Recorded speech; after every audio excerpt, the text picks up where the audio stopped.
Eu tinha acabado de sair da polícia, eu fali as lojas que eu tinha.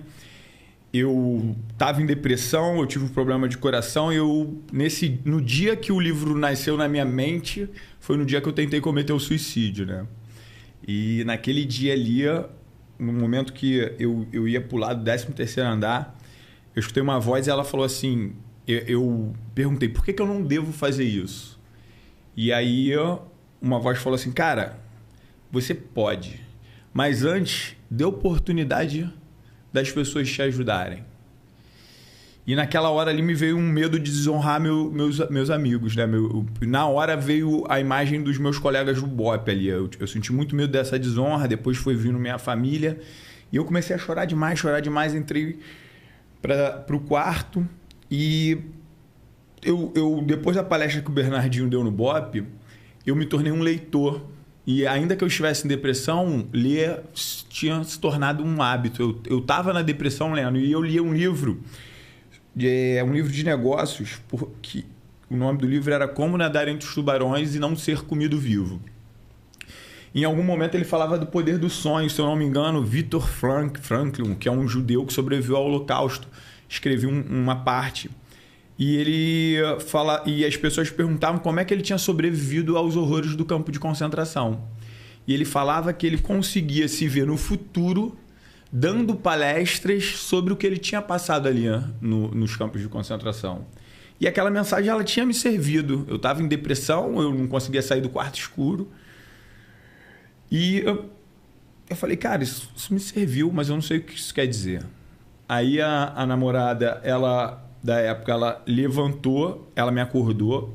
Ela sempre me acordava, que ela falava assim, que ela precisava saber se eu estava vivo ou não. Aí ela me acordou e quando ela estava saindo pela porta, ela parou, virou para dentro. Eu lembro de ter visto só a silhueta. Ela falou, Freitas, sai daí, cara.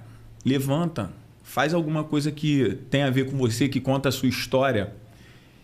E saiu. E ali eu fiquei, cara, e se eu levantar daqui e puder fazer alguma coisa para que as pessoas não passem pelo que eu estou passando? E na hora veio o nome da marca, 26. Eu falei, cara, se é o nome da minha marca, ao invés de ser um nome qualquer criado, eu colocar a minha história. Eu criei a marca 26 e eu falei, um dia eu vou escrever um livro. Um dia eu vou escrever um livro que conta a minha história pelo BOPE e a minha história de sucesso. E o nome desse livro vai ser Da Faca à Tesoura, que vai ser a história de eu ter saído do BOPE para criar a marca. Só que ali eu ainda não sabia como é que isso ia ser. Eu só tinha colocado na minha cabeça o que eu tinha perdido depois que eu saí do BOPE, mas o que eu tinha com 18 anos, quando eu decidi que eu ia para o BOPE. Eu tinha colocado um propósito no meu futuro, um sonho, né, para ser alcançado. E aí eu levantei e a coisa começou. E aí tudo o que a gente vai falar aqui me traz aqui hoje, né? Mas essa é o ponto da virada da minha vida, né? Deixa eu apresentar aqui o livro pro pessoal. O pessoal ainda tá falando, tá com eco, meu microfone, não sei o que foi, cara. Mas baixa só ele mais um pouquinho que vai dar certo. Tá aqui o livro do Freitas, né? Pode tocar para 3. Da Faca à Tesoura, dos combates no BOPE, as missões no mundo da moda. Cara, eu trabalhei na fábrica da Riachuelo. Minha esposa é modelista. Modelista. Cara, eu aprendi a fazer alguns moldes também, né? Cara, que interessante, velho. Então, a gente vai sortear. Trouxe um aí para Trouxe um aqui pra gente sortear. No final do podcast, a gente vai fazer o sorteio do livro do Freitas aqui, certo? Para vocês. Eu vou deixar aqui em evidência aqui o livro do cara. Cara, então conta aí tua história, pô. Como foi que tu entrou na polícia? Cara, a minha história começa mais ou menos como de 95% das pessoas, né? Se a gente for levar aí que 95% das pessoas estão perdidas sem ter uma direção, eu ali até meus 17, 18 anos também não sabia o que eu ia fazer. E aí eu tenho um amigo criado comigo, que eu chamo de primo. Ele tinha acabado de fazer o 11º curso de ações táticas, que o pessoal lá no BOPE chama de CAT Gadernal. E ele chegou lá, né, no condomínio que a gente mora no Rio de Janeiro e mostrando as fotos dele. E quando eu vi, eu falei, cara, vou ser policial do BOPE. Eu sempre fui apaixonado por história de Segunda Guerra Mundial, filme de Segunda Guerra Mundial, jogos de combate, war, essas coisas. Eu sempre gostei desse universo. E, pô, o BOPE não era tão conhecido, né? Como é hoje. Longe de ser. Em 2006 ainda não era. Em 2006 não. Com 18 anos eu tinha... Era 2001... 2001. 2001, que eu acho que o CAT foi em 2001, um negócio assim. E aí eu falei, cara, vou ser policial do BOPE. Dos 18 até os 21 anos, eu só estudei. Não lembro de ter feito outra coisa. Eu estudava. O meu quarto era todo colado com fórmulas, né, de matemática, de português. Eu tinha um quarto mais ou menos assim. E dos 18, eu estava lá no condomínio da minha mãe esses dias e um colega meu falou assim, cara, eu lembro que quando tu começou a estudar para PM, tu sumiu. Tu não falava mais com ninguém. Não fazia mais nada, não saía. Eu sumi. Eu fiquei 3 anos ali estudando. Porque eu coloquei na minha cabeça que eu ia passar na minha primeira prova e que eu ia entrar pro BOPE. Só que minha mãe tá assistindo, eu era aquele cara magricelo, criado com a dona Eunice. Eu costumo falar isso, né? Não posso... Como minha mãe tá assistindo, ela não pode ficar chateada aí. Mas pô, todo mundo ali no condomínio sabia que... Né? Eu tava sempre ali na minha avó, tudo era avó. E ninguém acreditava em mim. Minha mãe não acreditava em mim. Eu perguntei para ela se ela, né, depois que eu me formei, ela, como é que eu ia acreditar? Você não comia nada? Tu era aquele garoto, né, fresco, criado com a avó.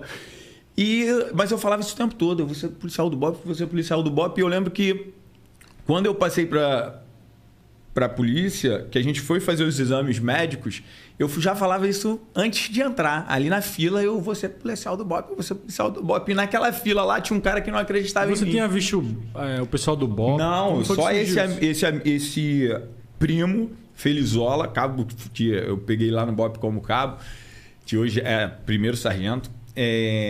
Ele tinha passado e eu conheci através dele. Eu conheci o BOPE através dele. E eu botei na cabeça que eu ia ser. Acabou. Passei a viver em função de realizar aquilo ali. E aí, lá na fila do exame médico, antes de entrar para a polícia, porque a gente ainda estava em pesquisa social, um monte de coisa, eu ficava falando. E tinha um cara lá que olhava para mim e falava assim, porra, esse moleque vai ser engolido lá dentro. Não vai passar do primeiro dia, né? E ele vai sentar aqui hoje para explicar aí como é que foi essa história, que eu vou deixar umas aqui porque ele vai ter que explicar.